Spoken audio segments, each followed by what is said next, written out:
बच्चों, inorganic chemistry में हम रेडियस पढ़ रहे थे और हमने उसमें एटॉमिक रेडियस पढ़ा, कोवलेंट पढ़ा, वैन डर वाल और मेटेलिक।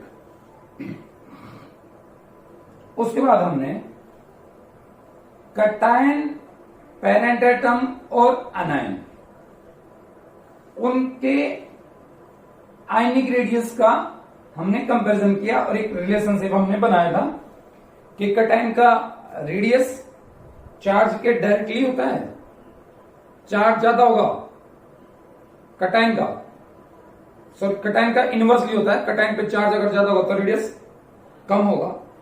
अनायन का जो रेडियस होता है वो चार्ज के डायरेक्टली प्रोपोर्शनल होता है। जैसे अगर मैं बात करूं O2 नेगेटिव का आयनिक रेडियस लार्ज होगा किससे, F नेगेटिव से।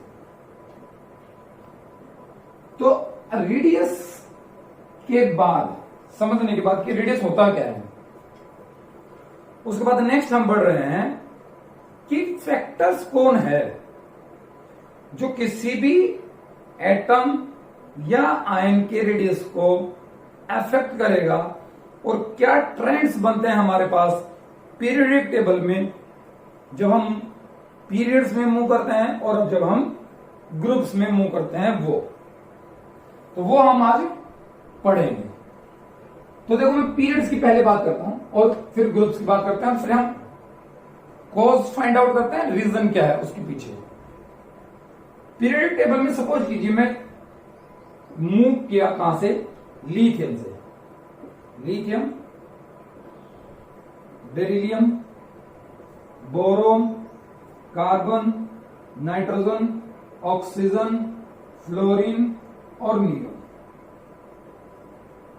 ठीक है, तो ये जो आता है ये पीरियडिक टेबल के पीरियड नंबर सेकंड में है, मतलब एन की वैल्यू कितनी है इसमें, 2। तो देखिएगा क्या है, ये न्यूक्लियस है। अगर मैं बात करूं लिथियम की तो न्यूक्लियस हो गया, ये फर्स्ट सेल हो गया और ये सेकंड सेल हो गया। और सेकंड सेल में अगर मैं लिथियम का इलेक्ट्रॉनिक कन्फिग्रेशन अगर लिखूं तो क्या होगा, 2s1, एक इलेक्ट्रॉन है। एटॉमिक नंबर कितना है, 3।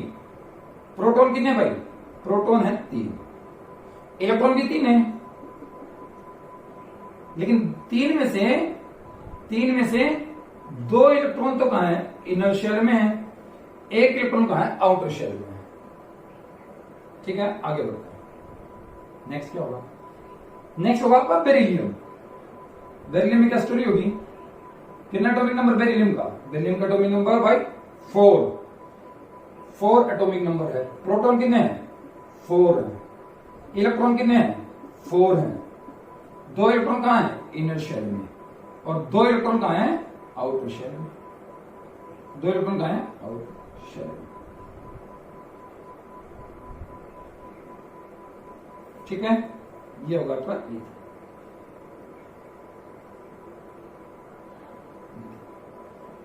इसमें जो अट्रैक्ट करने वाले हैं, कौन अट्रैक्ट करने वाले हैं, न्यूक्लियस में प्रोटॉन अट्रैक्ट करने वाले हैं भाई। इलेक्ट्रॉन तो कहां है, आउटर शेल्स, मतलब शेल्स में है, और न्यूक्लियस के बीच, न्यूक्लियस के अंदर कौन है, न्यूक्लियस के अंदर है प्रोटॉन। अट्रैक्शन किन पे है, इलेक्ट्रॉन पे अट्रैक्शन है, किसका, प्रोटॉन का। मतलब प्रोटॉन अट्रैक्ट कर रहे हैं इलेक्ट्रॉन को अपने साइड में। यहां पे कितने अट्रैक्ट करने वाले हैं, 4 प्रोटॉन्स हैं। यहां पे अट्रैक्ट करने वाले कितने, 3 प्रोटॉन है। शेल इसमें कितने, 2 हैं, इसमें भी शेल कितने, 2 हैं। आगे बढ़ते हैं, तो अट्रैक्ट करने वाले क्या हो गए, बेरिलियम में अट्रैक्ट करने वाले लिथियम से ज्यादा हो गए। उसके बाद चलते हैं बेरिलियम से बोरोन पे। तो बोरोन में क्या हो गए, बोरोन में आउटर शेल में कितने हो गए भाई, 3। प्रोटॉन कितने हैं, प्रोटॉन टोटल है 5, इलेक्ट्रॉन कितने हैं, 5। अट्रैक्ट करने वाले, जब मैं पीरियड में मूव करता हूं, यहीं से समझ लेंगे हम, प्रोटॉन क्या हो रहा है, बढ़ रहा है। कब, जब हम पीरियडिक टेबल में मूव कर रहे हैं, इधर से from left to right, from left to left hand side से मैं राइट हैंड साइड में जब जाता हूं तो अट्रैक्ट करने वाले कौन प्रोटॉन जो हैं वो पीरियड में मूव करने पर बढ़ रहे हैं। सेल्स वही हैं आपकी पीरियड में, कितनी 2 शेल इसमें थी बच्चों, 2 इसमें और 2 इसमें। कार्बन में जाऊंगा तो भी 2 सेल होंगी, नाइट्रोजन में जाऊंगा तो भी 2 ही होंगी, ऑक्सीजन में जाएंगे तो भी, फ्लोरीन में नियोन का थोड़ा सा साइज बढ़ेगा, वो बताऊंगा क्यों। तो देखो यहां पे अट्रैक्ट करने वाले क्या है, कम है, यहां पे अट्रैक्ट करने वाले ज्यादा हो गए, यहां पे अट्रैक्ट करने वाले और ज्यादा हो गए, यहां पे अट्रैक्ट करने वाले और ज्यादा होंगे। तो जितना अट्रैक्शन ज्यादा होगा उतना ही ये क्या है, शेल क्या आएगा, क्लोज टू द न्यूक्लियस आएगा। यहां पे होल्ड ऑफ द प्रोटॉन किसका, प्रोटॉन का होल्ड किस पे, इलेक्ट्रॉन पे, वो क्या होगा, ज्यादा होगा। तो प्रोटॉन क्या करेगा, अट्रैक्ट करेगा अपने इलेक्ट्रॉन्स को किधर, अपने साइड में, न्यूक्लियस के साइड में। तो साइज क्या होता जाएगा, डिक्रीज होता जाएगा। कब, जब हम किस में मूव करेंगे, पीरियड में मूव करेंगे तब साइज क्या होता जाएगा, डिक्रीज। क्योंकि इलेक्ट्रॉन का होल्ड विद द न्यूक्लियस ज्यादा, इलेक्ट्रॉन का होल्ड विद द न्यूक्लियस बढ़ता जाएगा क्योंकि प्रोटॉन बढ़ते जाएंगे हमारे पास में, और प्रोटॉन ही इंटरेक्ट करने वाले हैं। तो ये तो बात हुई किधर, जो हम मूव करते हैं पीरियड्स में। अच्छा, नियोन का क्यों बढ़ा, कल भी हमने डिस्कशन किया था। यहां पे देखिएगा इनका क्या कैलकुलेट करते हैं, इनका कैलकुलेट करते हैं हम वैन डर वाल रेडियस। क्या कैलकुलेट करते हैं इनका, वैन डर वाल रेडियस। और वैन डर वाल रेडियस क्या होता है, लार्ज इन साइज। कल हमने बताया था यही बातें, कंपैरिजन किया था तब। वैन डर वाल रेडियस क्या होता है, सबसे लार्ज रेडियस होता है। अब मैं बात करता हूं किसकी, ग्रुप्स की। तो ग्रुप में मैं पीरियोडिक टेबल का फर्स्ट ग्रुप ही ले लेता हूं, ठीक है। और फर्स्ट ग्रुप में मैंने ले लिया तो आपका लिथियम, लिथियम के नीचे आपका सोडियम, उसके नीचे आपका potassium, then rubidium, then caesium and then francium. तो लिथियम में क्या है भाई, 2 शेल है। सोडियम में कितनी शेल है, 3 शेल है। पोटेशियम में कितनी है भाई, पोटेशियम में 4 सेल्स हैं। रुबिडियम में कितनी है भाई, रुबिडियम में 5 सेल्स हैं। सेल्स क्या हो रही है, इंक्रीज हो रही है। सेल क्या भी इंक्रीज। अगर मैं लिखूं इसका इलेक्ट्रॉनिक कनेक्शन क्या होता है, 2s1 3s1, आउटर शेल का बता रहा हूं, 4s1 5s1 6s1 7s1। Outer shell का इलेक्ट्रॉनिक कनेक्शन मैंने ये लिखा है। तो ये कौन होगा, ये होगा लिथियम, सोडियम, पोटेशियम, रुबिडियम। और अगर मैं सीजियम में लिखूं तो सीजियम में कितनी सेल्स होगी, 6 सेल्स आपकी होगी, ठीक है। ये गोल होगा, ये देख लेना। तो यहां से क्या है, ये एटॉमिक रेडियस है, ये एटॉमिक रेडियस है।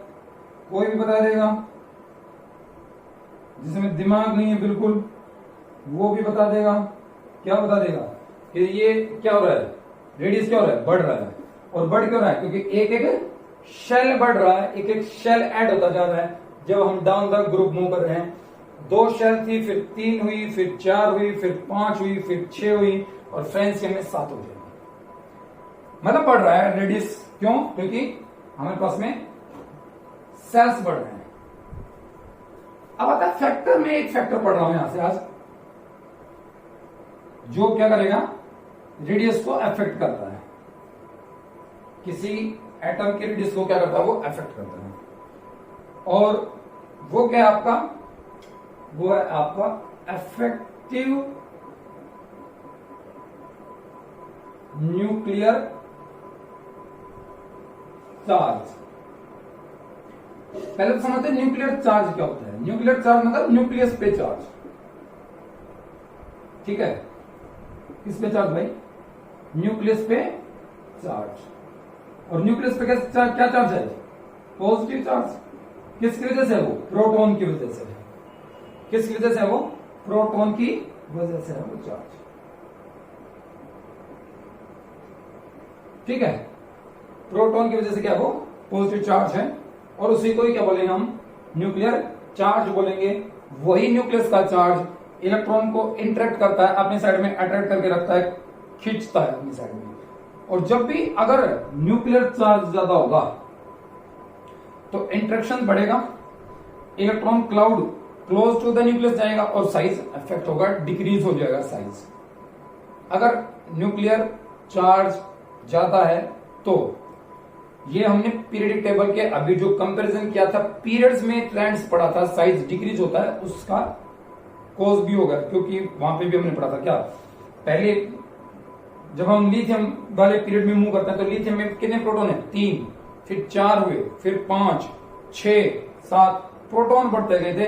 प्रोटॉन बढ़ते गए इसका मतलब क्या, न्यूक्लियर चार्ज बढ़ता गया, और न्यूक्लियस पे चार्ज बढ़ता जाएगा तो पॉजिटिव चार्ज न्यूक्लियस इलेक्ट्रॉन को अपने साइड में क्या करता रहेगा, इंटरेक्ट करता रहेगा, अट्रैक्ट करता रहेगा। और अगर अट्रैक्ट करेगा तो क्या होगा, अगर अट्रैक्ट करेगा तो क्या होगा, साइज डिक्रीज होगा। लेकिन मैंने आगे और एक वर्ड लगा दिया यहां पे, क्या, इफेक्टिव न्यूक्लियर चार्ज। अब इफेक्टिव न्यूक्लियर चार्ज क्या होता है उसको समझते हैं और उसको देखते हैं।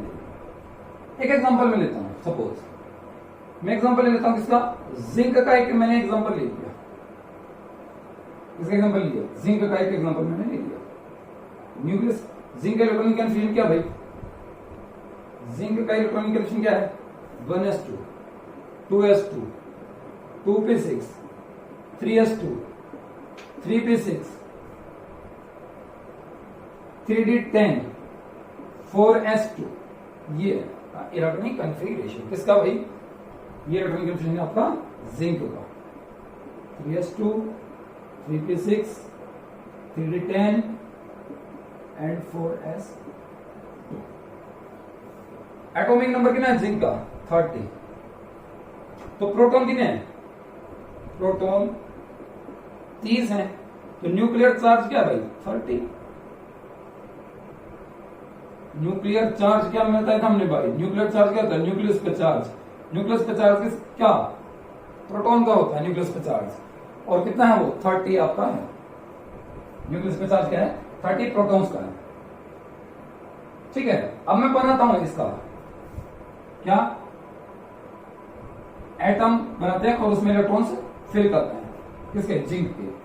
तो ये जिंक क्या हो गया, न्यूक्लियस, सुना ध्यान से अभी इस पॉइंट को, ये हो गया फर्स्ट सेल,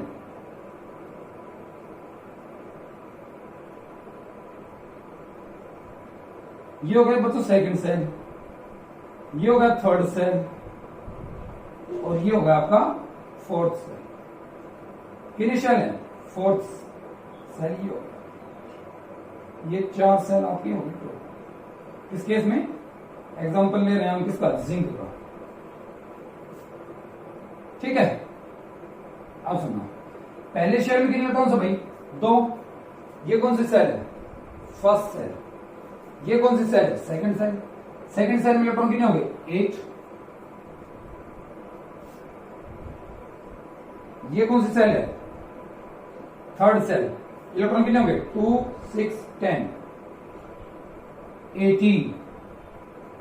और फिर हो गए क्या, 2 इलेक्ट्रॉन कौन सी सेल के हैं, ये आउटर शेल।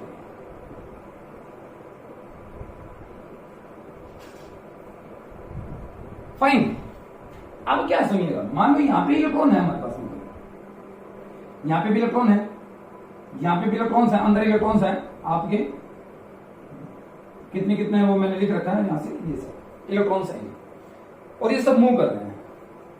ये न्यूक्लियस पे चार्ज है कैसा, पॉजिटिव चार्ज। इस पॉजिटिव चार्ज, ये जो पॉजिटिव चार्ज है, ये पॉजिटिव चार्ज इस इलेक्ट्रॉन को अपने साइड में क्या करेगा, अट्रैक्ट। इस इलेक्ट्रॉन का क्या है, इसके साइड में अट्रैक्शन है, क्या है यहां पे, ये अट्रैक्शन। आगे बढ़ो, नेक्स्ट क्या है, ये जो इलेक्ट्रॉन है, ये जो इलेक्ट्रॉन है, इस इलेक्ट्रॉन का क्या है, इसके साथ में अट्रैक्शन है, लेकिन इस इलेक्ट्रॉन का इसके साथ में क्या है, रिपल्सन। सुना ध्यान से, जब ये न्यूक्लियस का पॉजिटिव चार्ज इस इलेक्ट्रॉन को अट्रैक्ट करेगा अपने साइड में, तो अंदर ये कौन पड़ा हुआ है, ये इलेक्ट्रॉन है। इस इलेक्ट्रॉन पे कैसा चार्ज है, नेगेटिव चार्ज है। इस पे कैसा चार्ज है, नेगेटिव चार्ज है। पॉजिटिव और नेगेटिव के बीच का तो अट्रैक्शन है, क्लियर है यहां पे। लेकिन जब ये नजदीक जाने की कोशिश करेगा तो ये इलेक्ट्रॉन क्या करेगा, इसको रिपेल करेगा। ये इलेक्ट्रॉन भी क्या करेगा, इसको रिपेल करेगा। ये इलेक्ट्रॉन भी क्या करेगा, इसको रिपेल करेगा। तो अट्रैक्टिव फोर्स किसका है, इलेक्ट्रॉन का और न्यूक्लियस का है। लेकिन इनर शेल के जो इलेक्ट्रॉन्स हैं, क्या इनर शेल के जो इलेक्ट्रॉन्स हैं वो आउटर शेल के इलेक्ट्रॉन्स को भी क्या करेगा, रिपेल करेगा। उनके बीच में रिपल्सिव फोर्स है, क्योंकि वो सेम चार्ज बॉडीज हैं, नेगेटिव चार्ज बॉडी हैं, और वो क्या करेंगे, एक दूसरे को रिपेल करेंगे। क्या करेंगे, वो रिपेल करेंगे। ये रिपल्सन होगा। तो जितना न्यूक्लियस चाह रहा था बेचारा इलेक्ट्रॉन को अपने साइड में अट्रैक्ट करने की कोशिश कर रहा था, ये कौन बीच में आ जाता है, कौन इलेक्ट्रॉन, ये इसको क्या कर देता है, रिपेल कर देता है। ये बुला रहा है अपने साइड में कि आ जा इधर, लेकिन ये बीच में आ जाता है। ये कहता है क्या करेगा जाके, न्यूक्लियस में तो जा ही नहीं सकता, पड़ा नहीं पे, ये धक्का मारता है इधर इसको वापस। तो ये जो धक्का लगा रहा है उसकी वजह से इसका अट्रैक्शन न्यूक्लियस की तरफ क्या होगा, पहले जितना होना चाहिए था उससे कम होगा। मान लो इलेक्ट्रॉन ना हो अंदर वाली शेल में, तो ये स्ट्रांगली अट्रैक्ट हो जाएगा। लेकिन ये जब धक्का देगा इधर बाहर की तरफ, रिपेल करेगा, तो ऑब्वियस इसका अट्रैक्शन क्या होगा, कम होगा। इसका अट्रैक्शन क्या होगा, कम होगा। मैं इधर जा रहा हूं, इधर मुंह कर रहा हूं, और उधर से मेरे को कोई धक्का देगा तो मैं इधर चला जाऊंगा, पीछे जाऊंगा, तो उधर का जाना मेरा क्या होगा, कम होगा। मतलब इस इलेक्ट्रॉन का attraction with the nucleus decrease हो जाएगा। किसकी वजह से, क्योंकि अंदर के जो इलेक्ट्रॉन थे वो इसको क्या कर रहे हैं, धक्का दे रहे हैं। क्या है वहां पे, रिपल्सन है। वहां पे क्या है, रिपल्सन। किसका रिपल्सन है भाई, inner shell electrons, inner shell electron repel the outer shell electrons, और वो उसको अंदर जाने के लिए मना करता है। कौन, आउटर शेल का इलेक्ट्रॉन को अंदर जाने के लिए मना करता है। कौन, अंदर वाले इलेक्ट्रॉन। थोड़ा सा साइज में मैं बड़ा बना देता हूं। ये फर्स्ट सेल, ये सेकंड सेल, ये थर्ड सेल, ये फोर्थ सेल। ये दो इलेक्ट्रॉन थे, ये 4s के, और ये है 18।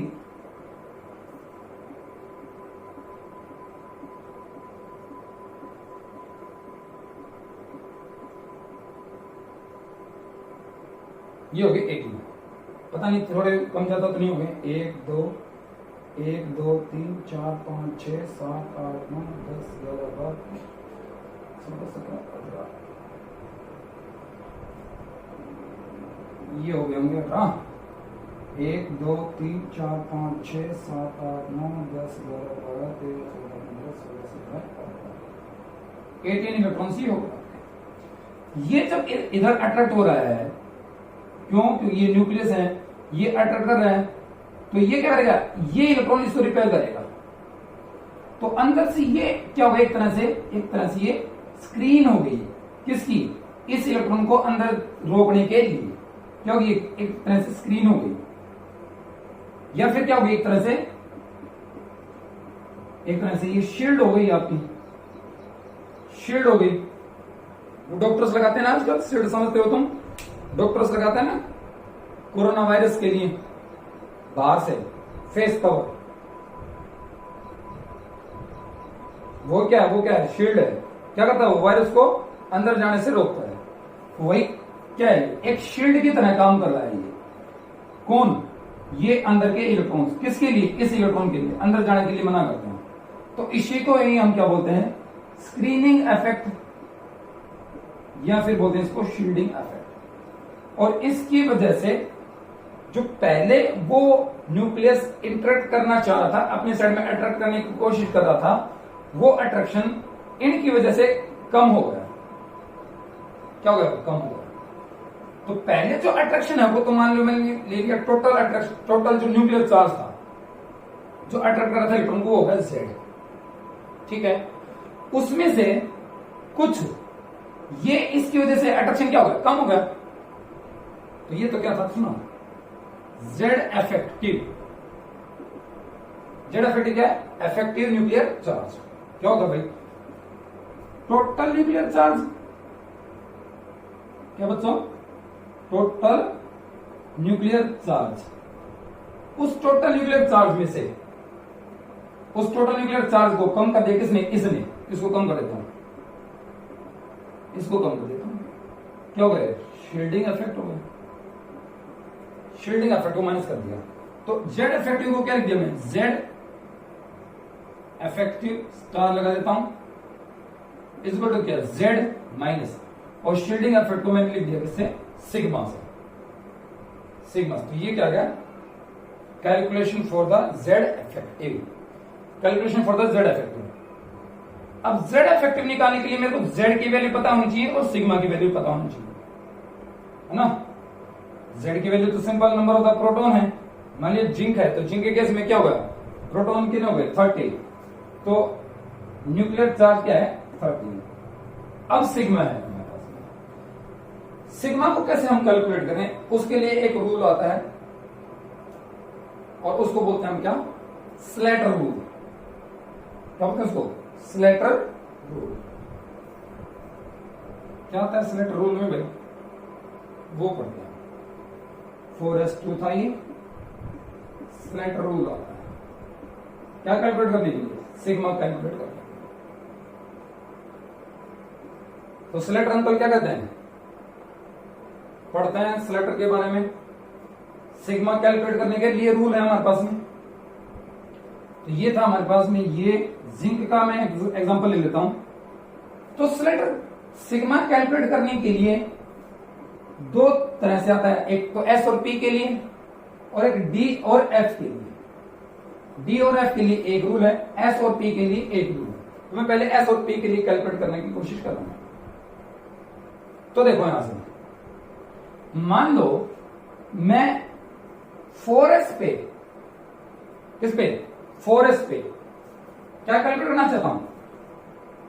शील्डिंग इफेक्ट या स्क्रीनिंग इफेक्ट कैलकुलेट करना चाहता हूं। तो क्या होगा? इस 4s को रिपेल कौन करेगा? 4s के इलेक्ट्रॉन्स को इधर वाले रिपेल करेंगे, बाहर तो है नहीं। हमेशा ये क्या होगी? आउटर शेल जो है, आउटर शेल जो है, आउटर शेल के इलेक्ट्रॉन्स को कौन रिपेल करेगा? हमेशा इनर शेल के इलेक्ट्रॉन्स रिपेल करेंगे। क्या करेंगे? इनर शेल के इलेक्ट्रॉन्स क्या करेंगे? रिपेल करेंगे। ठीक है, क्लियर?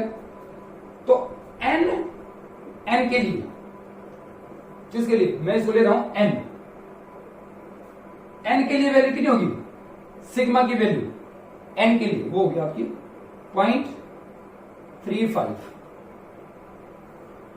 n-1 के लिए क्या होगी?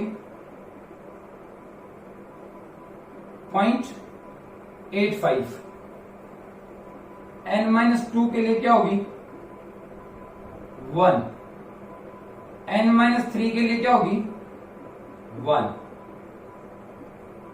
ये क्या value of the sigma for the electrons of different shells for s and p to calculate the screening on the s and p। s और p की स्क्रीनिंग कैलकुलेट करने के लिए है ये। d और f के लिए अलग होगा, वो फिर हम बाद में डिस्कशन करते हैं, पहले यही करते हैं। ठीक है, अब देखो आउटर शेल में कितने इलेक्ट्रॉन्स हैं? 2 इलेक्ट्रॉन्स हैं। किसमें? जिंक में। तो आउटर शेल में जितने भी इलेक्ट्रॉन्स होंगे, 2 ही नहीं चाहिए, कितने भी हो, आउटर शेल में जितने भी इलेक्ट्रॉन्स होंगे उन इलेक्ट्रॉन्स में से इस, मान लो मेरे को इस इलेक्ट्रॉन पे क्या करना है? रिपल्सन निकालना है। इस इलेक्ट्रॉन पे क्या निकालना है मुझे? रिपल्सन कैलकुलेट करना है। ये क्या होगा? ये होगा एज रेफरेंस इलेक्ट्रॉन होगा। ये रेफरेंस इलेक्ट्रॉन होगा। तो इस रेफरेंस इलेक्ट्रॉन को छोड़ के इस सेल में, क्योंकि इस पे तो निकालना मुझे, इसको छोड़ के इसमें कितने इलेक्ट्रॉन और बच गए? कितने आउटर शेल में? देखो 2 आउटर शेल में कितने भाई? 2। तो 2 में से एक तो क्या है? एक तो क्या भाई? एक है हमारे पास में रेफरेंस। तो बच गया कितना? 1 इलेक्ट्रॉन। 1 इलेक्ट्रॉन बच गया। 2 - 1। 1 क्या है? रेफरेंस। मान लो 8 होते तो क्या होता? 1 माइनस कर देता, कितने होते? 7। एक इलेक्ट्रॉन की तरफ जिस पे निकालना है उस पे थोड़ी ना, उसका थोड़ी रिपल्सन होगा, उसका तो कोई रिपल्सिव नहीं होगा, खुद पे थोड़ी रिपल्सिव इफेक्ट होगा, खुद पे दूसरों की वजह से होगा। तो इसका अगर मैं रिपल्सिव निकालना चाहता हूं तो इसको रेफरेंस मानूंगा। इस शेल में टोटल इलेक्ट्रॉन थे 2, तो एक ही हो गया। जितने भी इलेक्ट्रॉन्स होंगे, अगर 8 है तो 1 माइनस कर दूंगा 7 होंगे, 5 होंगे तो 1 माइनस कर दूंगा 4 हो जाएंगे, 3 है तो 1 माइनस कर दूंगा 2 हो जाएंगे। तो आउटर शेल में कितने इलेक्ट्रॉन्स है? 1 है। एक को हटा दिया मैंने, कंफ्यूज मत होना, एक को हटा दिया क्योंकि वो रेफरेंस है। इसके काउंट करो, ये कौन सी सेल होगी? n-1 होगी। अंदर वाली शेल है ना n-1। टोटल इलेक्ट्रॉन कितने भाई? 18। ये कौन सी होगी? n-2 होगी। इसमें टोटल इलेक्ट्रॉन कितने? 8। और ये क्या होगी? n-3। इसमें कितने इलेक्ट्रॉन्स? इसमें इलेक्ट्रॉन है 2 इलेक्ट्रॉन्स है इसमें। ठीक है, बढ़े आगे देखिएगा नेक्स्ट क्या बनता है। तो क्या रूल था हमारे पास भाई? Z निकालने के लिए क्या था? Z इफेक्टिव कैलकुलेट करने के लिए Z effective is equal to क्या था? Z minus sigma. Z effective के लिए क्या था? Z minus sigma. Z की वैल्यू जिंक के लिए बताओ कितनी है? 30 माइनस, अब देखो कितने हैं आउटर शेल के? 1 इंटू क्या इसके लिए सिग्मा की वैल्यू देखो कितनी है? n के लिए सिग्मा की वैल्यू 0.3, तो 0.35 प्लस टोटल निकालना है ना मेरे को, तो सिग्मा टोटल सिग्मा। तो n-2 का कितना है? n-2 में इलेक्ट्रॉन देखो, n-1 में इलेक्ट्रॉन है total 18। Number of electron into में सिग्मा, कितना सिग्मा है? 0.85 प्लस क्या? n-2 नंबर ऑफ इलेक्ट्रॉन कितने? 8 इंटू क्या? 1.00 प्लस क्या? n-3 में कितने इलेक्ट्रॉन्स है भाई? 2 इंटू में 1.00। तो ये क्या गया? Z इफेक्टिव आपका। ये क्या होगा? ये होगा आपका सिग्मा। किसके अकॉर्डिंग? स्लेटर के अकॉर्डिंग। ये क्या होगा? स्लेटर के अकॉर्डिंग आपका सिग्मा होगा। ठीक है, क्लियर है यहां तक भाई?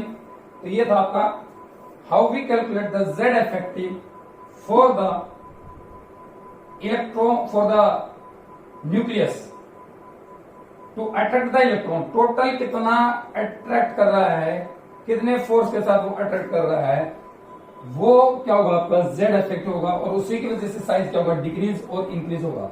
मान लो Z इफेक्टिव ज्यादा है तो साइज डिक्रीज हो जाएगा, Z इफेक्टिव अगर कम है तो साइज इंक्रीज हो जाएगा। ठीक है, अब सुनिएगा, जब हम पीरियड टेबल में चलते हैं तो Z इफेक्टिव इंक्रीज होता है, इसलिए साइज डिक्रीज होता है। पीरियडिक टेबल में जब जाते हैं Z इफेक्टिव इंक्रीज होता है, इसीलिए साइज डिक्रीज होता है। लेकिन जब हम ग्रुप्स में जाते हैं तो स्टोरी अलग अलग होती है।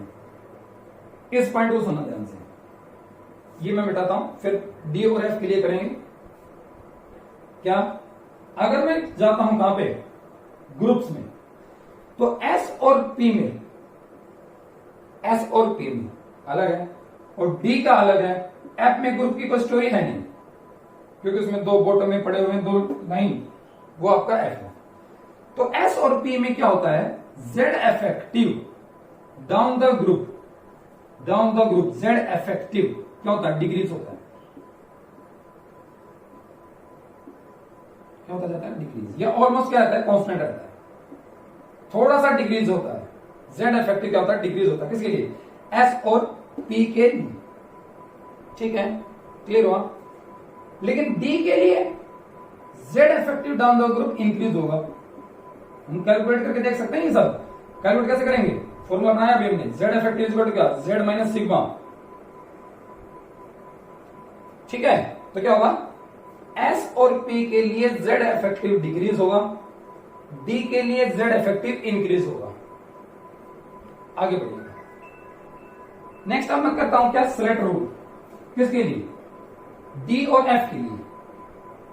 डी और एफ के लिए। अभी तो क्या किया हमने भाई, एस का रिपल्सन निकाला, एस पे रिपल्सन निकाला था। क्वेश्चन अलग अलग पूछ सकता हो, वो कहता है एस का रिपल्सन निकालो, वो कहता है डी का रिपल्सन निकालो, वो कहते हैं पी का रिपल्सन निकालो, वो कहते हैं इस पी का रिपल्सन निकालो। तो अलग अलग रूल होंगे मेरे पास। तो अगर वो पता है डी का रिपल्सन निकालो, डी का जेड इफेक्टिव निकालो, तो डी का जेड इफेक्टिव क्या होगा उसको सुनो।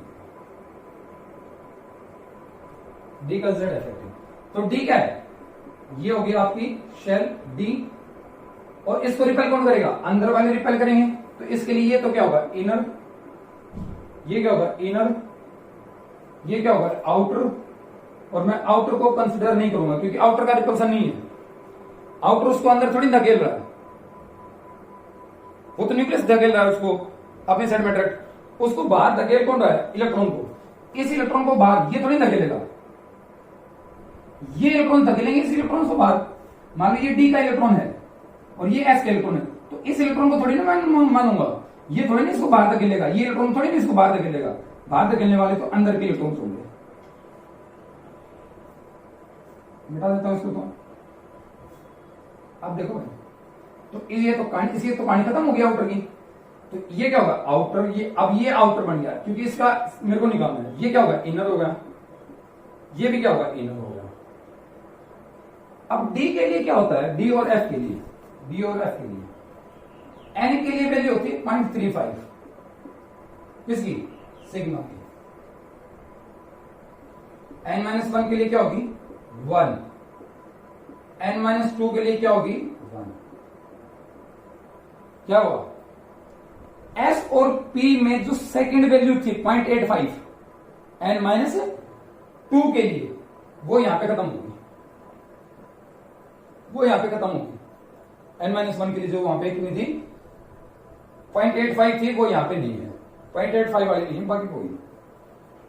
देखो क्या होगा, क्या करूंगा जेड इफेक्टिव कैलकुलेट करने के लिए टोटल यहां तक क्या आपका जेड की वैल्यू कितनी है, जेड की 30 माइनस क्या इन वैल्यूज को माइनस कर दूंगा, कितने हैं देखो टोटल इलेक्ट्रॉन कितने इसमें 18, एक माइनस करूंगा क्योंकि एक तो रेफरेंस है 17, इनटू में इसका repulsive sigma 0.35 plus total electron कितने भाई 8 इनटू इनका रिपल्सिव कितना है 1 प्लस अंदर वाले शेल में इलेक्ट्रॉन्स हैं 2 इनटू कितना उनका रिपल्सिव सिग्मा कितना, तो ये क्या होगा आपका सिग्मा, ये आपका सिग्मा होगा। लेकिन ये भी ध्यान रखना, ये हमें एग्जैक्ट वैल्यू नहीं देता है जेड इफेक्टिव की, एप्रोक्स वैल्यू देता है। Set rule exact Z effective नहीं देता, लेकिन इससे एप्रोक्स वैल्यू हमें पता चल जाती है कि एप्रोक्स कितना आपका जेड इफेक्टिव होगा, और उसी से बहुत सारे क्वेश्चन हमारे निकल जाते हैं, सोल्व हो जाते हैं। तो ये था कि आपका Z effective, effective nuclear charge ज्यादा होगा तो एटॉमिक रेडियस कम होगा, अगर कम हुआ ये इफेक्ट है, ये डिसाइड करने वाला है, ये अगर ज्यादा होगा शील्डिंग तो साइज क्या हो जाएगा बढ़ जाएगा, और ये अगर कम हुआ तो साइज डिक्रीज हो जाएगा, क्योंकि ये जितना ज्यादा होगा उतनी ये वैल्यू क्या होगी कम होगी, जितनी ये वैल्यू कम होगी उतनी ये वैल्यू ज्यादा होगी। ठीक है, तो ये था एटॉमिक रेडियस को अफेक्ट कैसे करता है, क्या इफेक्टिव न्यूक्लियर चार्ज कैसे हम कैलकुलेट करते हैं। Clear, this is all in this video, thank you.